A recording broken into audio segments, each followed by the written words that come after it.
G'day folks, today we've got Milwaukee's one key impact driver, the M18 ONEID.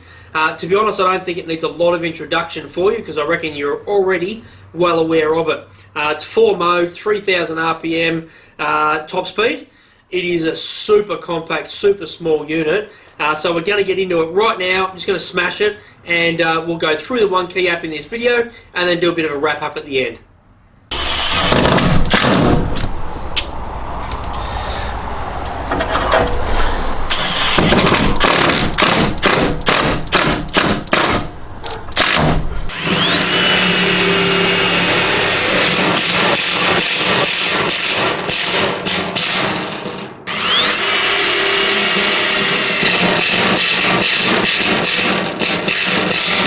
I've got the self-tapping mode set and Rightio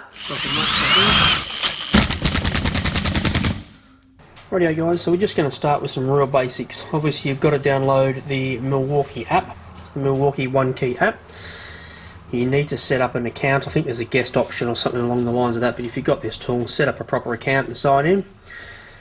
So getting straight into it, we've got a new impact driver you've just bought. So you're going to want to add it to the inventory. So down the bottom here you've got inventory, nearby devices and settings. So you'll need to have a bit of a play around with this. I'm going to start straight away with inventory so we can get into it. So I want to add something, so I'm going to add up here.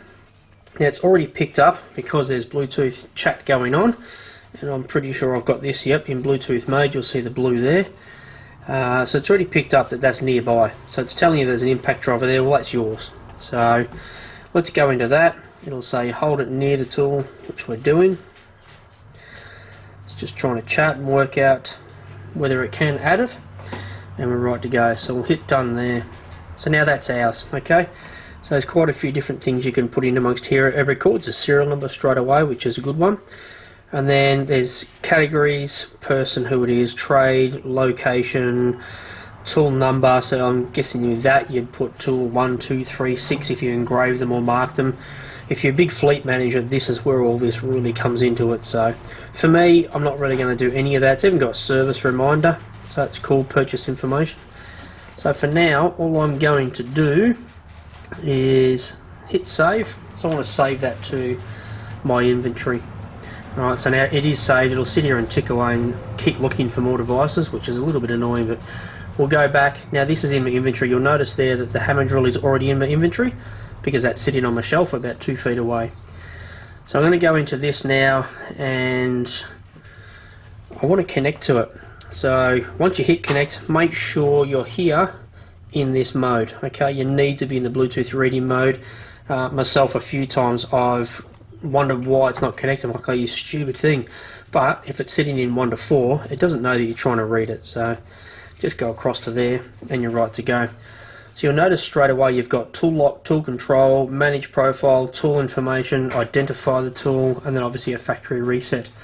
The tool control is the thing that I'm interested in at the moment. So I'm going to go into there, and you'll notice there you've got mode 1, 2, 3 and 4, and that correlates to this here of course. So mode 1 is your lowest obviously, and then we've got mode 2, mode 3 at 2100 RPM, mode 4 at 3000 RPM.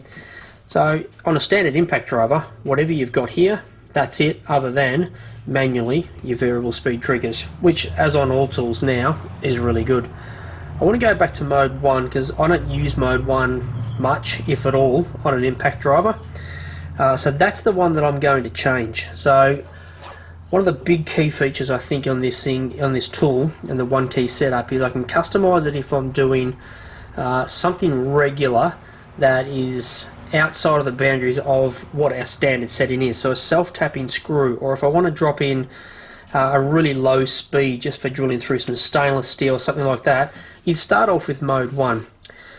Simply because if you start off with 3 or 4, you're taking away your highest modes, and then you've got to go back to 3 and bump that up so you can still get top speed. So I think it's smartest just to start with mode 1 and see how you go. So with the setup, if I want to do self-tapping mode, so you've got custom drive control, and this way I can up my speed or drop my speed back. I can also go through custom torque control, trigger ramp up, work light duration, so you can go, we'll just put it on for the 30 seconds, no worries. So if I go back there, discard those changes. Oops, going back to them too far. So I want to go self-tapping screw because that's what I'm interested in, and I'm going to put self-tapping mode on.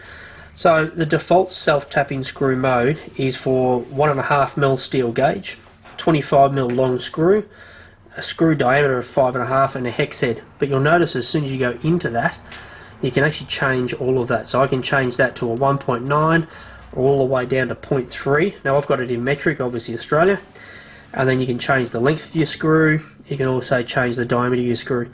One thing I will say right now, just in case I forget it in the wrap up, I'm not sure how many people actually talk about screws in millimetres. Maybe I'm really wrong, but we talk, certainly here in Australia, in gauges. So I'd actually love to see that in gauges, or the ability to have a little tab swipe here and change that to gauge, because for me to pick what a 6 gauge screw is in millimetres or a 12 gauge in millimetres, I actually don't know off the top of my head.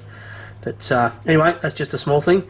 Now we've got flat, hex, pan or wafer, so we can choose any of those. So if I just hit done on that for now, now the starting speed, I can actually drop that starting speed right down if I wanted to. If I'm really not comfortable with it, I'm a bit of a novice, or it's a really high-end material that I cannot possibly damage and sort of have my screw tip flick off, let's play it safe because we have the ability.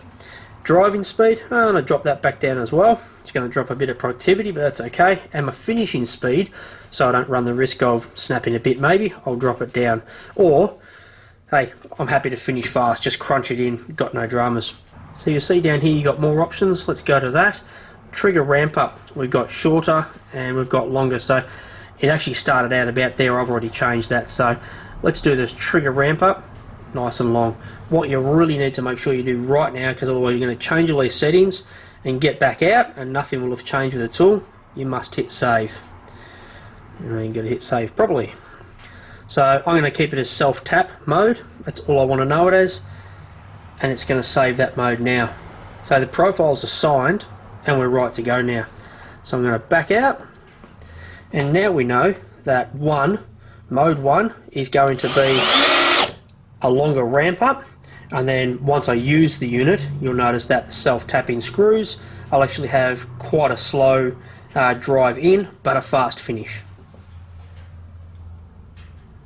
Okay, so we're in the main screen here, and what we want to do is go through to tool information, because someone's just stolen it. So I want to go straight back into my app. I've just realised someone's taken it, and I want to report it as missing.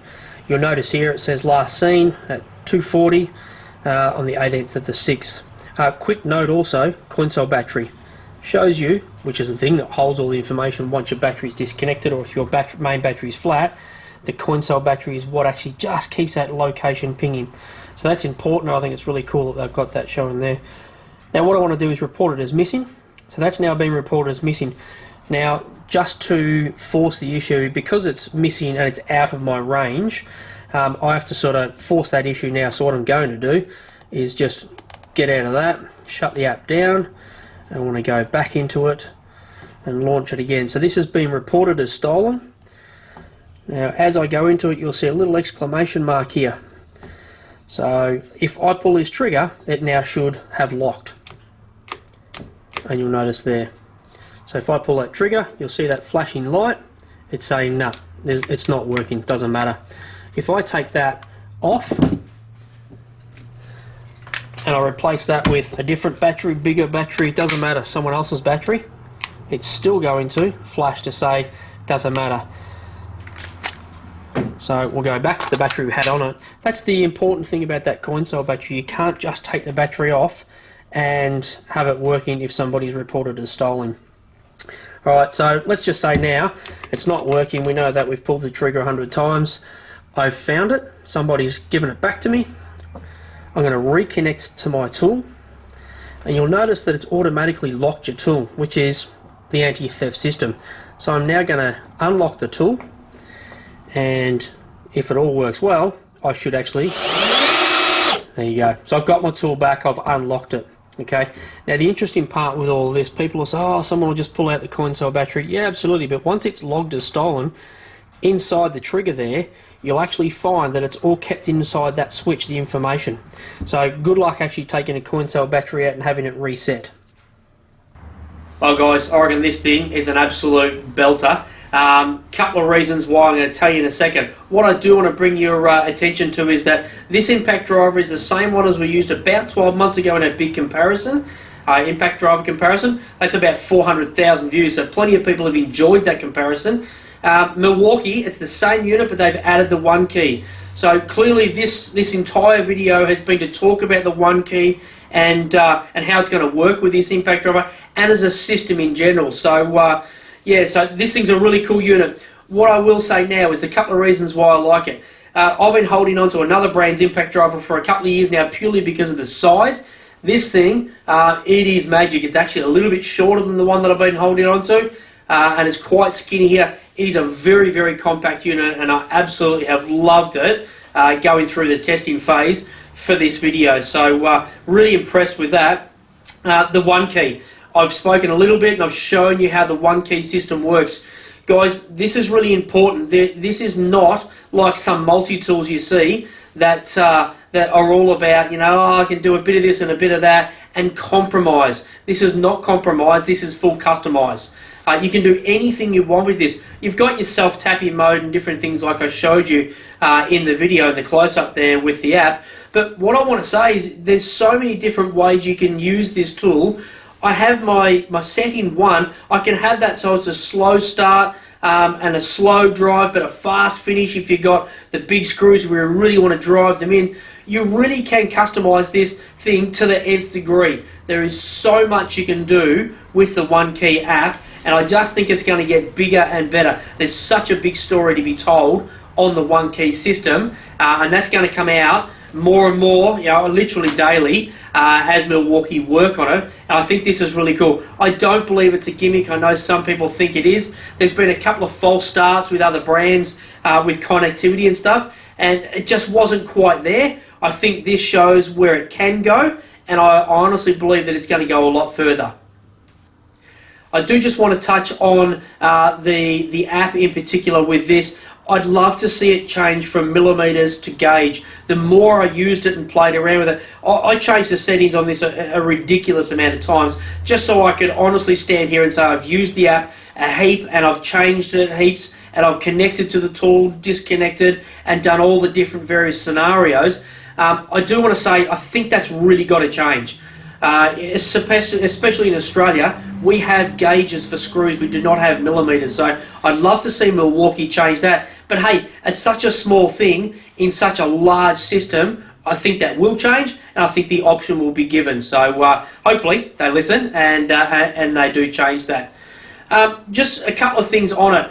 Please don't go changing your settings around daily or allowing someone else to change it, because you're going to at some point pick the tool up and go, what is with this thing? It's too slow, and you don't realise somebody's changed something. So I'd say change settings on it conservatively. You know, we've all got a finger for the trigger, so that's what we've always used.